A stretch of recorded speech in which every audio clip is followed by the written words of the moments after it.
Today we're gonna make confetti firecrackers. Yes! Yippee! This is what you'll need. We're gonna need some red and blue glitter. We need 2 tyros. We need 2 balloons. And let's have to use the scissors. And we have different colored pattern stars paper. And let's need some glue.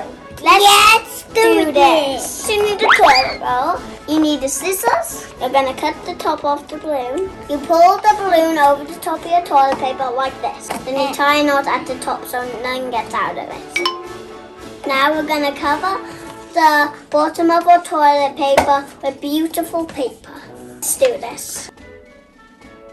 Now we're going to put some confetti. Let's get the confetti. Put a few scoops in the top of it. And be careful it doesn't spill out. Okay, let's try them. You pull back your balloon and then it bursts everywhere. 1, 2, 3, go!